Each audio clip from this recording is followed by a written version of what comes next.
ကျွင်ငါမှုသား750နဲ့တော့ဧကထွန်းနှုန်းတန်ဖို့တန်းမြဖို့လိုပါတယ်ဤစင်းနှုန်းနဲ့ရရှိမှသာတောင်သူများရဲ့ဘဝစားဝတ်နေရေးချောင်လည်ပေးလိမ့်မယ်တွင်းအားစုကုန်ကြစည်နဲ့လည်းထိမိမှာဖြစ်ပါတယ်အခုနှစ်များမှာသီးနှံစင်းနှုန်းဟာအခု2025 2026မှာစပါးတင်း100စင်းနှုန်းကျပ်10သိန်းပဲမျိုးစုံဖျားမြတရင်လင်းငွေကျပ်3သိန်းဝန်းကျင်ဖြစ်၍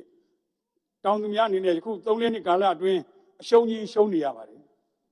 အခုလက်ရှိသီးနှံစင်းနှုန်းအတိုင်းဆိုလျင်တောင်သူများကျွေးပတ်လေဝိုင်းကအပိုင်လေများယာခင်းများငွေရှင်ကြေးရှင်လက်ထဲရောက်တော့မှာဖြစ်ပြီးနောက်ဆုံးလက်လွတ်ဆုံးချုံကြရတော့မှာဖြစ်ပါတယ်အထင်ရှားအပြင်တောင်သူတွေလက်ထက်မှာနွားတွေပြုတ်ကုန်ပြီဖြစ်ပါတယ်ဘယ်သမားချမ်းသာမှတိုင်းပြည်ချမ်းသာမှာဖြစ်ပါတယ်တောင်သူကိုမိကိုနေသောလေယာလူသားမိသားစုလူငယ်များလည်းလောက်ခနှုံနာနဲ၍နန်းနဲ့တစ်နက်ကို9000ကျပ်ညနေ9000ကျပ်ဖြစ်၍မိသားစုစားဝတ်နေရေးမလောက်ငှမှုကြောင့်ပြည်ပနိုင်ငံများထွက်ရအလုပ်လုပ်နေကြရပါဗျာယောက်ျားလေးရောမိန်းကလေးများပါလူငယ်တန်းနဲ့ချီ၍တွားရောက်အလုပ်ကင်နေကြပါတယ်တို့ဖြစ်၍စပါးသီးနှံပဲသီးနှံထွက်ရှိချိန်တွင်မျှတာသောတန်းမြသောဈေးနှုန်းရရှိရန်နိုင်ငံတော်အစိုးရနှင့်စီးပွားကူးသန်းဝန်ကြီးဌာနမှဖွဲ့စည်းပေးထားတဲ့သီးနှံဈေးနှုန်းထိန်းညှိရေးကော်မရှင်တရက်ဖွဲ့စည်းပြီးအထက်ပါအတိုင်းဈေးနှုန်းထိန်းညှိပေးနိုင်မှသာလျှင်မျှတာသောဈေးနှုန်းရရှိမည်ဖြစ်ကာတောင်သူများမိကိုမိသားစုများစားဝတ်နေချောင်လေလူဒန်းစီနေနိုင်မယ်ဖြစ်ပါတယ်တစ်ဖက်တွင်လည်းတောင်သူများရဲ့သီးနှံဈေးနှုန်းပေါ်မူတည်၍လေယာလူသားများ၏လောက်ခနှုံနာတိုးမြင့်ပေးနိုင်မယ်ဖြစ်တဲ့အတွက်သီးနှံဈေးနှုန်းနှိမ့်လျင်လောအားကတိုးမြင့်မပေးနိုင်သည့်အတွက်အထက်ပါဈေးနှုန်းအတိုင်းထိန်းညှိပေးနိုင်လျင်ဒီပတ်ထွက်ခွာလှုပ်လှုပ်နေကြသောလေယာလူသားလူငယ်များကိစ္စလည်းဖြည့်ရှင်းရရောက်မှာဖြစ်ပါတယ်ရင်းလူငယ်များအမိနိုင်ငံရဲ့ရင်ဝင်မှာအိုးမကွာအိမ်မကွာပြန်လည်ကြပြီးအလုပ်လုပ်ကြမှာဖြစ်ပါတယ်ကျေးလက်ဒေသတွင်လူသားရှားမမှုပြဿနာလည်းဖြည့်ရှင်းရရောက်မှာဖြစ်ပါတယ်တို့ဖြစ်ပါ၍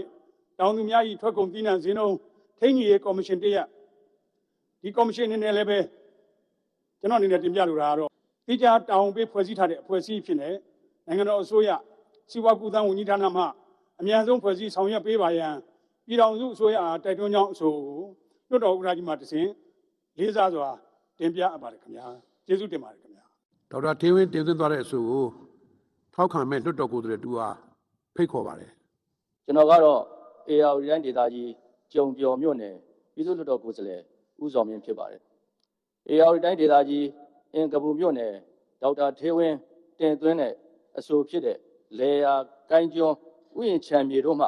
စိုက်ပျိုးထွက်ရှိသောထွက်ကုန်သီးနှံများဈေးနှုန်းထိန်းညှိရေးကော်မရှင်တရက်ဖွဲ့စည်းဆောင်ရွက်ပေးပါရန်ပြည်ထောင်စုအစိုးရအားတိုက်တွန်းကြောင်းအဆိုသည်တောင်သူလယ်သမားတို့တရားလုံးအတွက်လူမှုစီးပွားဖွံ့ဖြိုးတိုးတက်အောင်ဆောင်ရွက်သွားနိုင်မှာဖြစ်လို့အဆိုကိုထောက်ခံပါကြောင်းတင်ပြအပ်ပါတယ်ခင်ဗျာကျေးဇူးတင်ပါတယ် ဒေါက်တာထေးဝင်းတင်သွင်းတဲ့အဆိုကိုလက်ခံဆွေးနွေးရန်လွှတ်တော်ကသဘောတူပါသလားခင်ဗျာသဘောတူပါသလားခင်ဗျာသဘောတူပါသလားခင်ဗျာသဘောမတူတဲ့သူရှိပါသလားခင်ဗျာသဘောမတူသူမရှိတဲ့အတွက်ရင်းဆိုနဲ့ဆန်လင်းပြီး2013ခုနှစ်ပြည်သူ့လွှတ်တော်ဆိုင်ရာနည်းဥပဒေ168နည်းဥပဒေခွဲခခွေးနည်းဥပဒေခွဲငယ်9အရဆွေးနွေးမဲ့လွှတ်တော်ကိုယ်စားလှယ်များအနေနဲ့9ရက်6လ2026ရက်တောက်ကြနေ့ညနေ4နာရီနောက်ဆုံးထားပြီးပြည်သူ့လွှတ်တော်ရုံးညွှန်ကြားရေးမှူးချုပ်ထံအမည်စင်းတင်သွင်းကြရန်ဖြစ်ပါတယ်